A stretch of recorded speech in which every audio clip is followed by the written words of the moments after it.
días. Seguimos ahora con lo que es la cintura pélvica. Acá tenemos el hueso coxal y el sacro adosado. Vemos varias estructuras importantes como a destacar lo que es la cresta ilíaca, esta gran porción del hueso ilíaco. A modo de pala, la fosa ilíaca. Vemos en la cara anterior lo que es la espina ilíaca anterior superior y espina ilíaca anterior inferior. Vemos lo que es el pubis propiamente dicho, el agujero obturador, la tuberosidad del isquio, el acetábulo que se articula con la cabeza del fémur, lo que es la espina ciática. Vemos también la cresta sacra media y los agujeros sacros laterales. Si ya tomamos la pelvis, que son los dos huesos coxales, más el sacro y el coxis, primero que nada vamos a ver la amplitud de la misma y vamos a apreciar el promontorio sacro, la cresta sacra media de nuevo, en la parte anterior de los agujeros sacros laterales vemos la línea arqueada, lo que es la fosa ilíaca, la cresta ilíaca, la espina anterior superior y espina anterior inferior, y en la parte anterior vemos el pubis y la sínfisis del pubis. Podemos apreciar además en la parte posterior la espina posterior superior y posterior inferior y la espina ciática que ya la habíamos visto en la otra parte. Igual los agujeros sacrolaterales y el coxis, ¿verdad? Que son hasta 4 vértebras fusionadas. Y en la parte anterior apreciamos los agujeros obturadores. Eso en cuanto a la pelvis.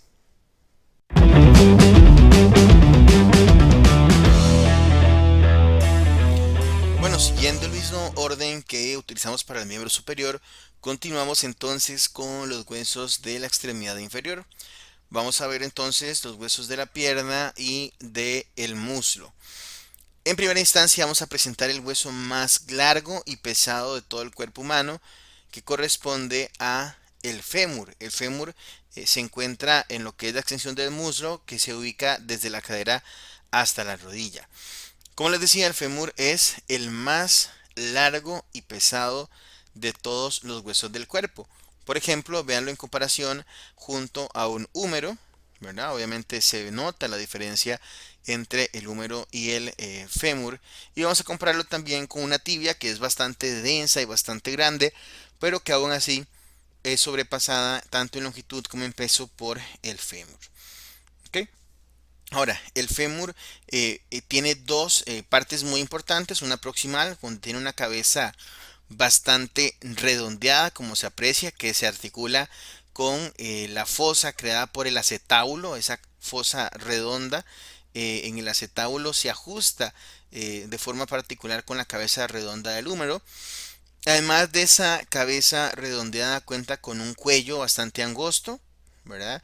Y dos prolongaciones o protuberancias óseas importantes a llamarse trocánteres. Un trocánter mayor que se encuentra en la porción lateral y un trocánter menor que se va a encontrar en la porción posterior y medial. Entonces aquí vemos la cabeza y el trocánter mayor propiamente dicho. Y si rotamos un poco el hueso, pues observamos el trocánter menor, ¿verdad? Junto con la línea intertrocantérica que se ubica entre ambos. En la cara distal observamos la rótula, el hueso sesamoideo de la rodilla. La rótula se articula con el cóndilo fusionado del húmero, pero este cóndilo que en la parte anterior está y se encuentra fusionado, está separado en la parte posterior. E incluso en medio de estos dos cóndilos que se dividen en medial y lateral, el medial, recuerden, siempre va a ir en línea con la cabeza del fémur y el lateral con el trocánter. Este es el medial que va con la cabeza del fémur y el otro es el lateral que va con el trocánter mayor. En medio de los dos se encuentra esta fosa, que es la fosa intercondilia, por la cual pasan las crestas de la eminencia intercondilia de la tibia. Vean estas crestas que se ubican entre los dos cóndilos de la tibia, justamente van a articularse por donde se encuentra esa fosa intercondilia del fémur y así evitar el rozamiento. Ok, entonces acá tenemos el fémur propiamente, y este fémur ya no tiene la rótula para que veamos cómo realmente se fusiona en la cara anterior para formar como tal la canilla articular de la tibia, y como en la parte posterior se encuentra francamente dividido. Acá también la cabeza cuenta con una fosita llamada fosita de la cabeza del fémur, y en esa fosita se pega el ligamento como tal de la cabeza del fémur.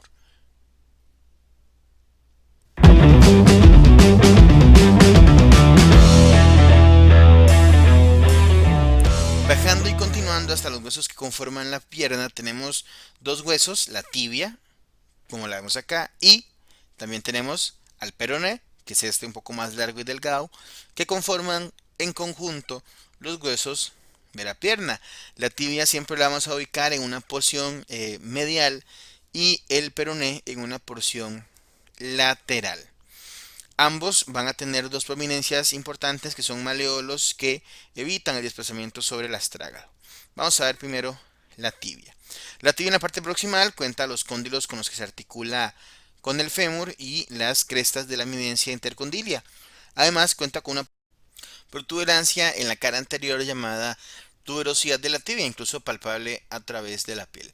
En la parte distal cuenta con un cóndilo articular, como ven, este que estamos apreciando acá es cartílago, y este se apoya sobre el astrágalo en el tarso y evita el deslizamiento. Forma esta prolongación que es el maleolo, en este caso el maleolo medial. Siempre la tibia va a estar formando el maleolo medial.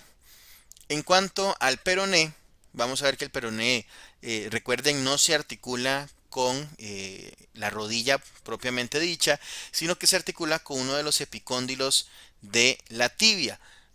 A destacar cuenta que en la parte distal también forma un maleolo, en este caso el maleolo lateral, que cumple la misma función, evitar el desplazamiento sobre el astrágalo y dar estabilidad al tobillo.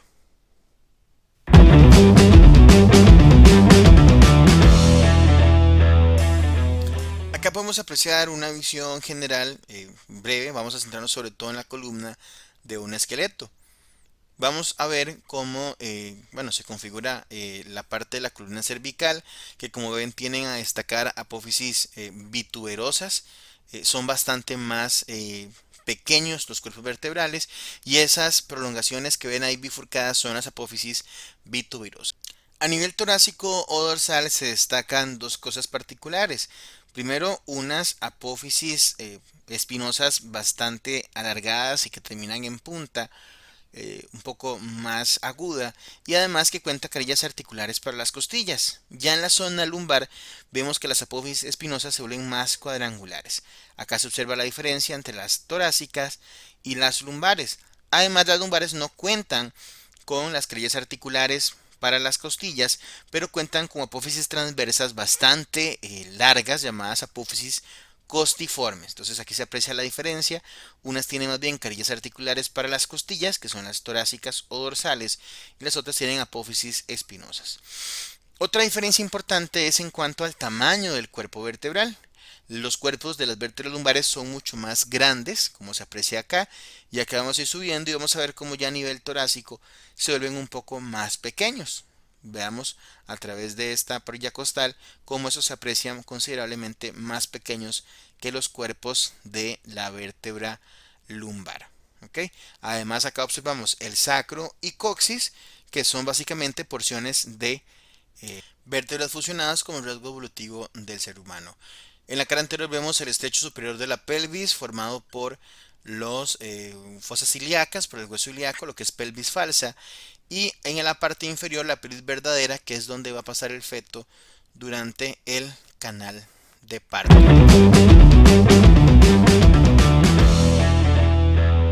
Retomando un poco lo del tórax, bueno, primero en la cara anterior apreciamos un hueso bastante prominente, que es el esternón, que tiene su manubrio en la parte superior, su cuerpo y la apófisis sifoides. ¿Okay? El manubrio se articula con la clavícula y la clavícula con la escápula. Recuerden que la clavícula tiene un extremo acromial y un extremo external. ¿Okay? Extremo acromial y el otro era el extremo external. Este es el acromion de la escápula. En cuanto a lo que es las costillas, bueno, el primer par de costillas se articula con el manubrio y del 2 a la 7 se articulan con el cuerpo. Las primeras costillas, primeras 7 pares se llaman costillas vertebrais o vértebras esternales, mientras que las siguientes se llaman costillas falsas, porque si observan, primero se fusionan entre ellas y por último se asocian al esternón. De hecho, el último par de costillas, además de falsas, reciben el nombre de flotantes. Vamos a ver aquí en qué ángulo lo podemos apreciar un poco mejor. Tal vez si lo vemos por acá, ese último par de costillas se llaman costillas flotantes porque no llegan al esternón del todo.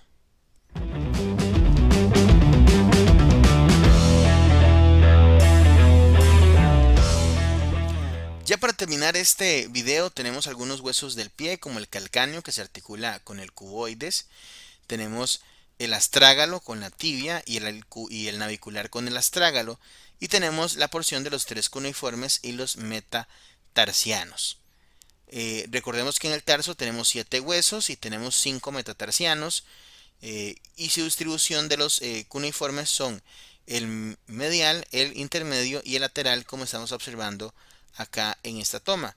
En cuanto a los metatarsianos, son 5 que se numeran igual que los dedos de la mano, y tenemos igual 14 falanges, 2 en el primer dedo y 3 en cada uno de los restantes 4 dedos del pie. Y bueno, chicos, eso es lo que corresponde a el esqueleto de la cintura pélvica y el miembro inferior. Nos vemos en el próximo video y nunca se cansen de aprender.